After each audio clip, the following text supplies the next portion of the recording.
You may already have 10 years, 15 years or even 20 years of experience. You may be handling contracts, you may be handling budget or you may be handling the cost report. But when it comes to MRICS, you are stuck. Then it leads to a painful question, whether your experience is enough or your experience in the right direction to pursue MRICS or not. Experience is alone not enough for MRICS. This assessment checks more than that. This assessment checks what the level of expertise you have. It checks whether is your expertise cover the various or multiple number of competencies that has been stated in the RICS pathway guide. What are the challenges you have resolved through your advice?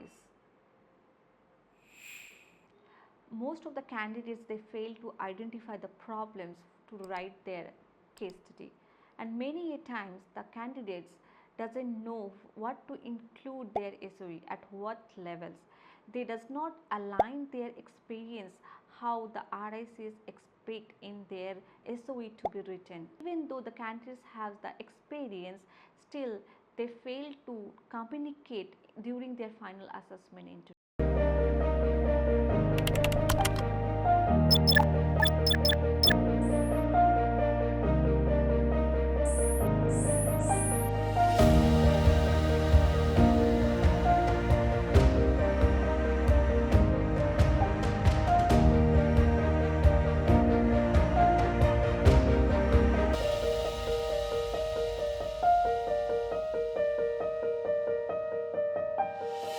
Let's start with the case study. Many candidates, they describe the whole project but they miss out the real critical problem. A case study is not only about the problem and the solution, it is more than that.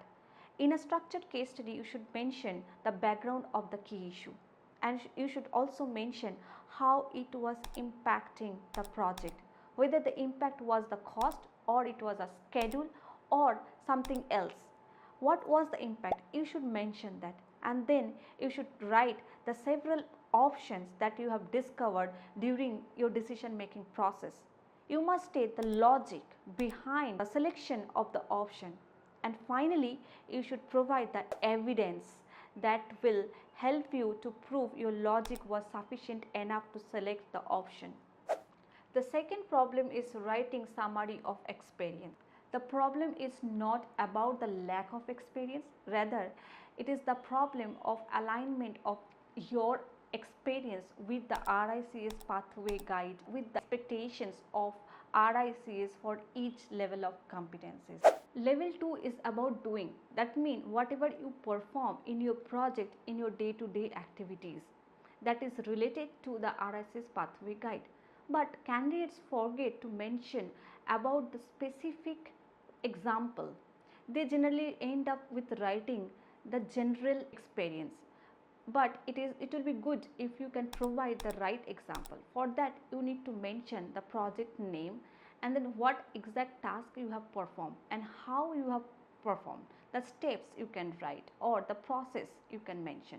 That will be your level 2 about doing, performing. Level 3 is the highest level where you have to demonstrate the advising level. But most of the time candidates do not able to write their proper evidence, or sometimes candidates just write level 3 as level 2. This is very wrong concept. You should write level 3 as level 3 where you can provide a genuine problem, a problem where you have solved through your expert advice. So a level 3 must contain a problem, a solution and an impact, an outcome and a result. The third problem is when they appear the final assessment interview, they lose confidence. This is the major problem.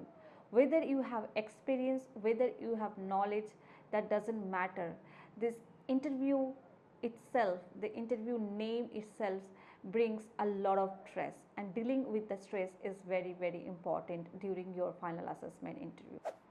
Remember, it is not a job interview. It is a professional to professional discussion, whatever you have performed in your case study or whatever you have performed in your project that you have submitted in your summary of experience.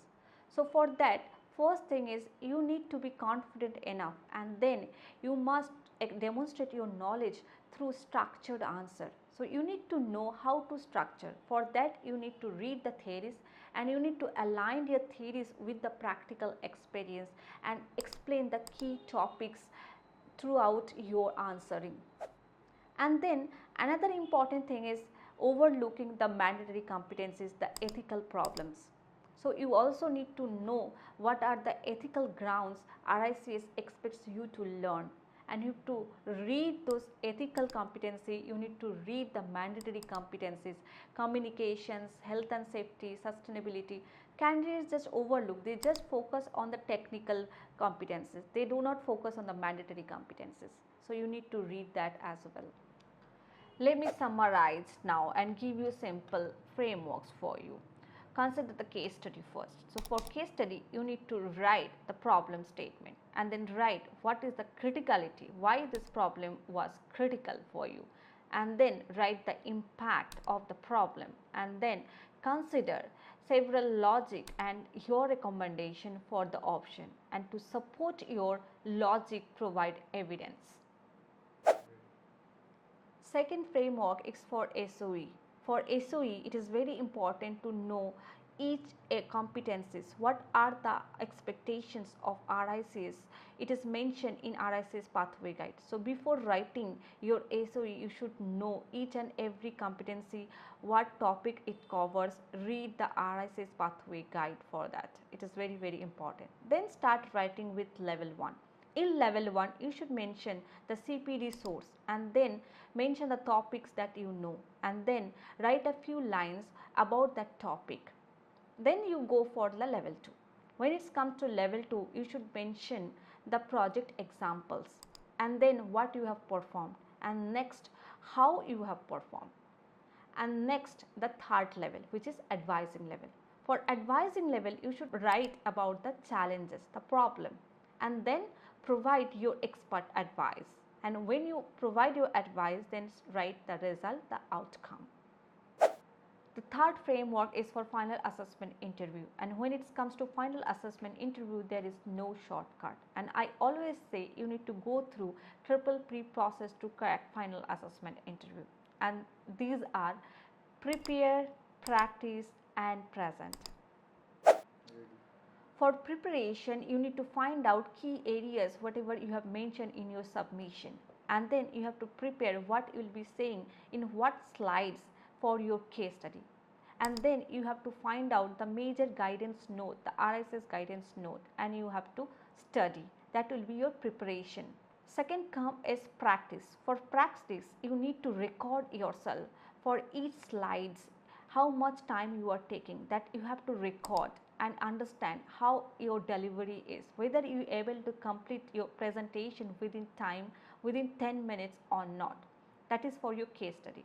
And for your SOE, you need to read well all the RICS guidance notes, and if you have attended the CPD session, you need to read those as well. The third P is for present. So present means you need to select someone who is expert in this field and to whom you can present the case study, and also who can ask you few of the question and can guide you to structure your answer. So for that, you need to go for mock interviews. So in the mock interviews, you will be presenting and you will be giving your answer, and through that answers, you will be judging yourself. You need to select someone who can direct you the improvement areas. So before going for the final assessment interview, you should go at least for 3 to 4 mock interviews. Hope my advice and tips would support you in your MRICS journey. And if you need further help or support, you can subscribe to our channel, or you can also contact us for personalized mentorship for your MRICS. The contact details will be provided in the description box.